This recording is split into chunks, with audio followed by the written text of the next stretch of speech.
The Lake by John Warren.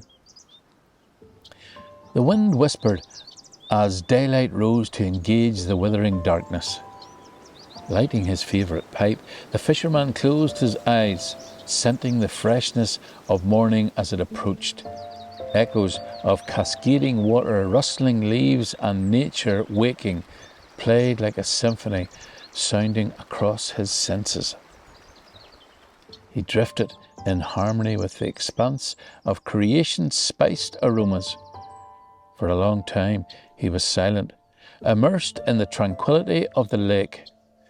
When his eyes opened, night and shade had dissipated, leaving a glass reflection of mirrored trees across the surface of the pure, still water.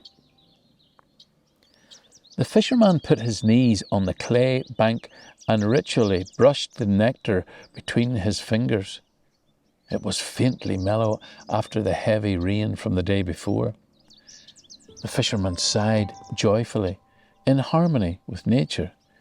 He scanned the distant waterfall with its gentle rumble and watched as patches of fine, curling mist spiraled and hovered in broken circles across the lake, adding mystery to the beauty.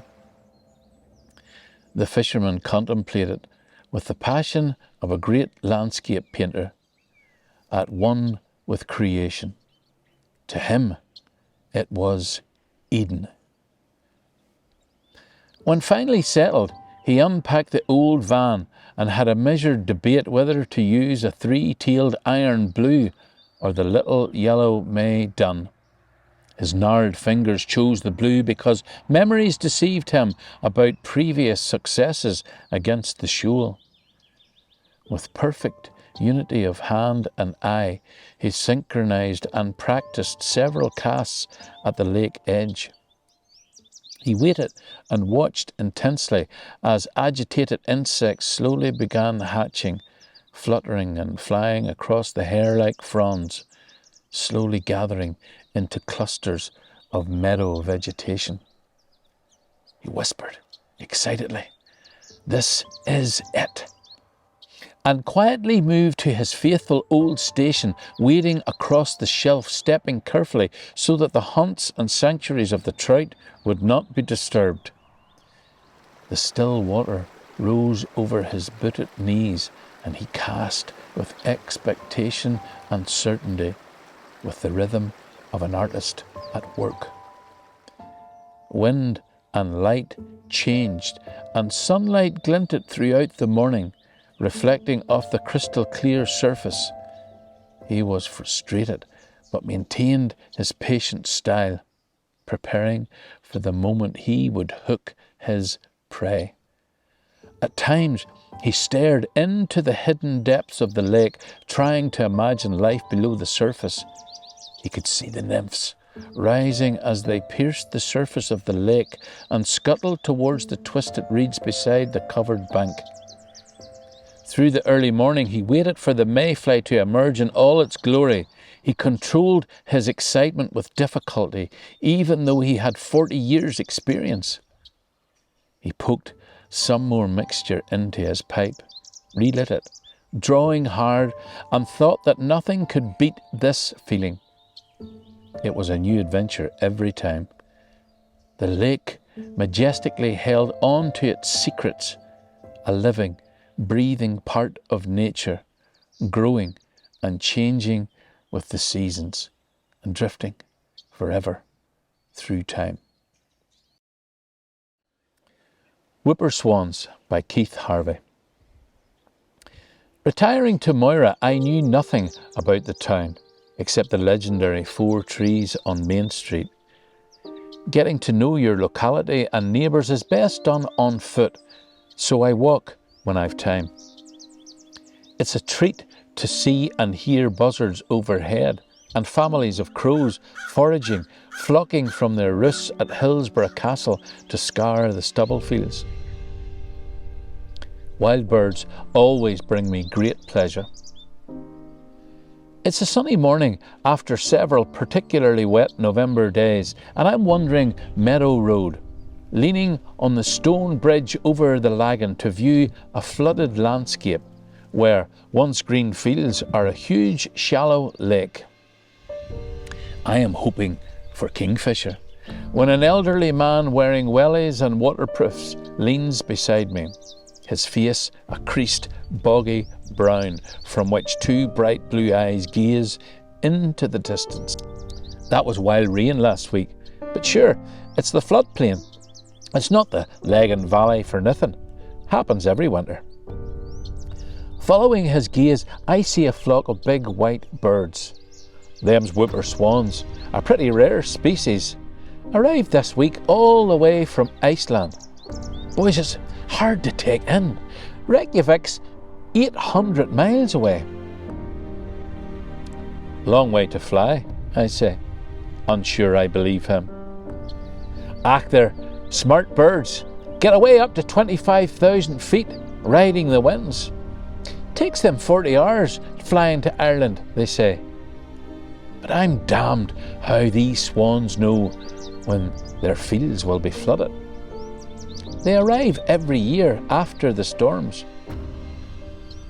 He's convincing, but I'm curious. How do you know?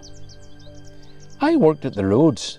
Environmentals halted the multi-million motorway job I was working up Balaki direction. They protested and we just had to stop. Made us let the swans alone because they're protected. 2/3 of the world population of whippers comes to our waterways every year. Do you mind Seamus Heaney's poem? The surface of the slate-grey lake is lit by the earth lightning of a flock of swans. We both look at our slate-grey lake and our swans. I'm impressed by his knowledge of whippers and his poetry. That was these beauties here, waving hand and arm towards the distant bent-necked feeding birds. Heaney died shortly after that. We were building a road through Loch Beg wetlands, right by his home place, where the roadworks stopped for good. It bees away to the European court, but there's no notion how this Brexit nonsense comes into it. Nobody knows.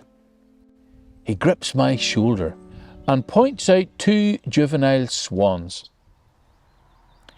You see how much greyer the plumage on them younger ones? They're this year's brood. I'm sure their mammy and da are glad they survived their first flight here. Up where they fly, it's -30. He's pointing at the clouds, but I'm absorbed in the flock. The diminishing clump of rubber boots as he walks away doesn't register until I turn to speak. He's gone.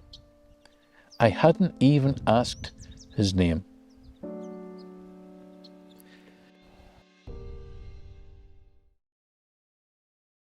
Glenarm River Trickling Through Time by Jane McCaw. I have never seen the source, but I've heard it's a tiny trickle near the summit. The mountain is weeping, her tears bubbling up and creeping out from the crevices of a land steeped in history and legend. The ground is saturated by stories. Spilling them out, they flow together, forming feeder streams like the Pheasant Glen Burn. They gather momentum as they march down the mountainside. Perhaps this is why it is called the Valley of the Army.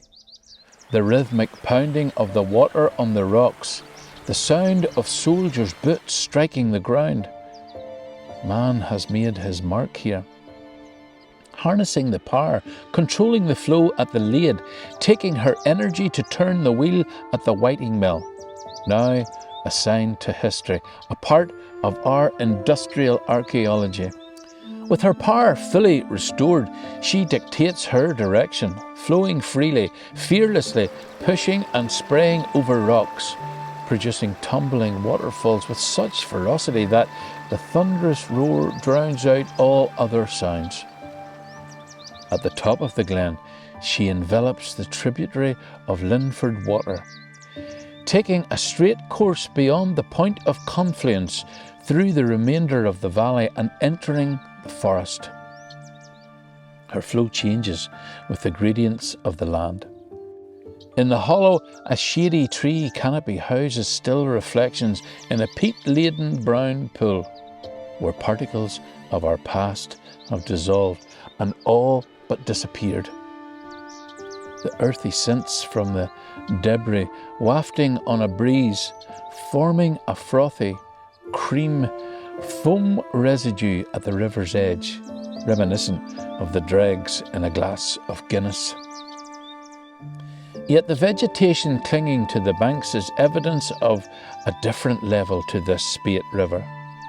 When in flood, her wrath has been mighty, moving trees and ground alike, scarring the banks as she tore through. This is a lady of two tales, now calm and graceful as she winds slowly past the castle, a swan resting in her shallow boulder garden. There's a slight swell downstream as she slips under the bridge at the Barbican Gate and greets Glenarm Bay, where her mouth gently kisses the marina.